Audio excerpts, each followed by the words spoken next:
Scanning the room. It's just me and my hubby here. Alright, and this is where I'm propping my iPad on. Okay, make sure that you can see. Alright. Okay. I will first come in and make sure that the scene is safe. Knocking on the door, waiting for the patient to let me know that it's okay to enter. Then check, make sure that the scene is safe, and continue to come in and go ahead and introduce myself. Hello, how are you? Fine, how are you? I'm good. My name is Liz. I will be your student nurse today. I'm gonna go ahead and wash my hand, and then we can go ahead and proceed with everything. So I will wash my hands. Okay. I am going to perform a general assessment on you and ask you a few questions if that's okay. Okay. All right. Are you in any pain right now? No, ma'am. Do you need anything that's going to hinder you from going through this assessment? No, ma'am. Okay. Any allergies? No, ma'am. Okay. I see you wear glasses. When's the last time you went to the eye doctor? A year. A year? Okay, that's cool. If I could ask you to sit on the edge of the bed for me, please. Of course, before I will ask him to sit on the edge of the bed, I will also make sure that the bed is at the lowest position. Make sure the bed is at the lowest position. Also, if he was on any oxygen or any IV tube, any IVs, I will make sure that I track the lines, trace the lines, and make sure everything is hooked up and working properly. Nothing is kinked. Check his IV site, make sure there's no infiltration or no redness around it. And make sure that the oxygen is actually on. Make sure that the nasal flares are facing the way they're supposed to. And if he was wearing a non-rebreather mask, I will make sure that the bag is inflated. Okay? I will start first by your eyes. I'm going by Perla, which is pupils equal, reactive to light, and accommodation. Have you looking? Okay. Check his ears. Checking for sores, rash, or lacerations. Any wax buildup. Check your nose. Everything is pink. Can you say ah for me? Ah. All right. Everything's good. Nice pink, moist. No sores. Have you had any trouble with swallowing? No, ma'am. No trouble eating? No, ma'am. Okay. All right. I'm checking his goiter for any tenderness. I can go ahead and check his cardiac pulses. Make sure I do them one at a time so I won't kill him or make him pass out. All right. Can you turn your head that way for me? Can you look back at me? And can you turn your head that way for me? All right, look back at me. Any pain? No, ma'am. No joint pain? No problem with you turning your head? No, ma'am. Okay. Can you put your hands, can you put your hands inside my hands? Can you squeeze my hands for me? All right. Can you push against me? All right. Can you pull? All right. I'm going to go ahead and check your arms. Make sure the skin is intact.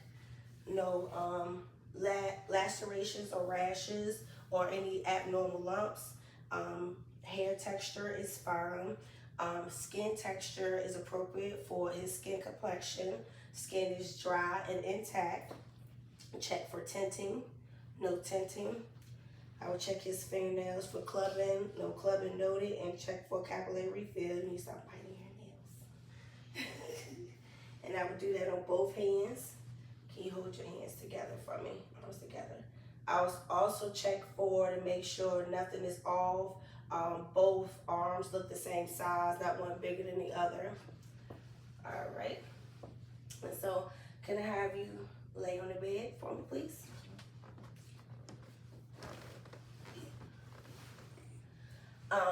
At this time, I will have him remove his shirt, but we're not going to do that. So I will then inspect his chest. Any chest pain? No, ma'am. Shortness of breath? No, ma'am.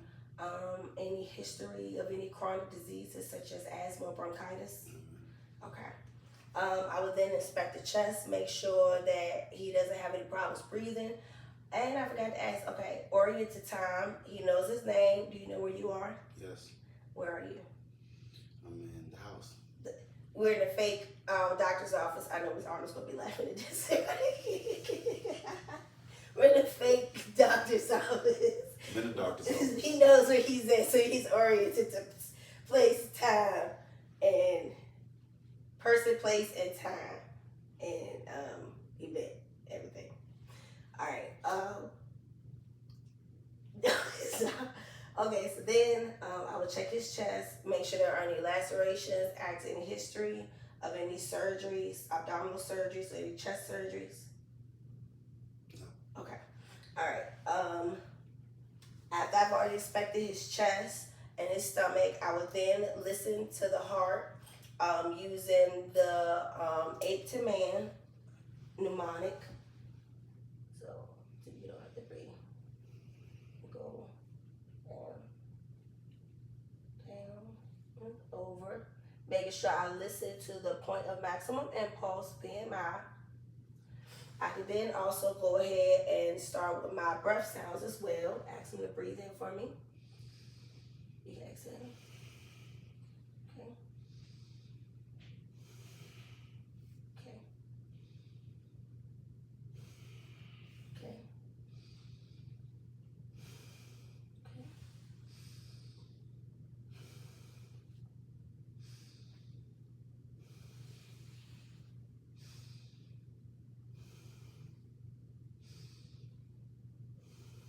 Okay. I will also listen to lung sounds and from his back. And while I'm doing that, I can also be checking his back for any lacerations, any cuts or bruises. And asking for any tenderness, and also watching him to see if he's guarding, especially when I'm about to palpate the abdomen. After I listen, then I will palpate the abdomen. Yes, inspect, listen, then I will palpate. So, have you had, when was your last bowel movement? An hour ago. Okay, do you have any problems using the bathroom? No, ma'am. Have you noticed any blood in your urine or your stool? No, ma'am. Okay. I would then proceed to listen to his bowels, starting at the right lower quadrant, then go to the right upper quadrant, over to the left upper quadrant, down to the left lower quadrant. As I'm palpating again, I will make sure, I will ask him, is anything hurt, is anything tender, and I also watch his face for any grimaces or any notations of him guarding if him being in pain. Okay?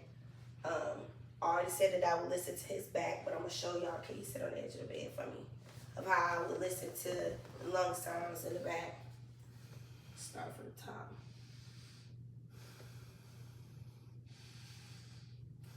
You have to breathe so deeply, baby.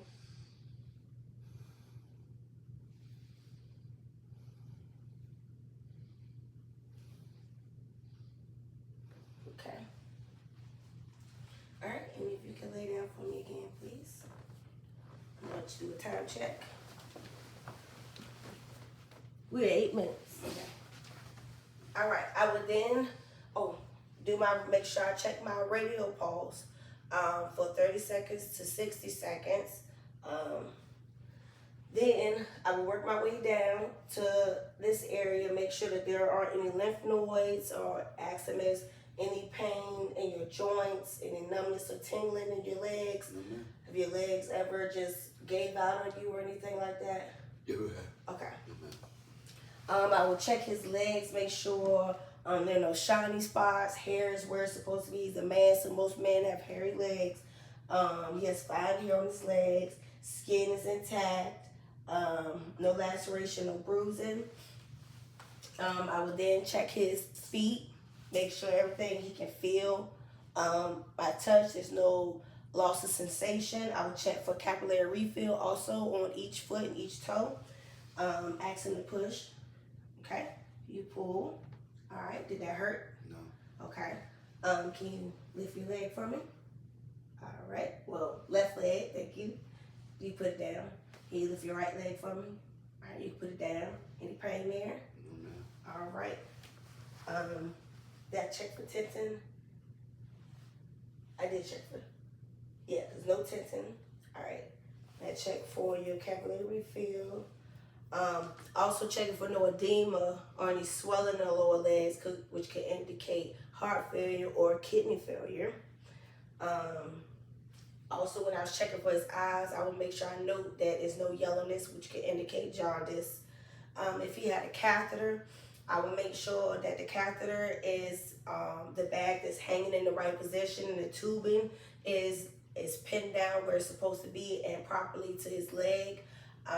Make sure that it's clean, and if any peritoneal care need to be performed, I can perform that either before or after I do the assessment. I would note the color and the odor of the urine. Make sure that the bag isn't full or overflowing. I feel like that would be about everything. Oh, and we will check the pulses in his feet. Check the pedal pulse at the top and his pulse on the side. And we will start with the peripheral pulses because we know if the peripheral pulses, such as the radial or the pedal pulse, is working, then your popliteal, your femoral, and cardiac, and everything else in the center should be working properly as well. I will be also noted for any stenosis.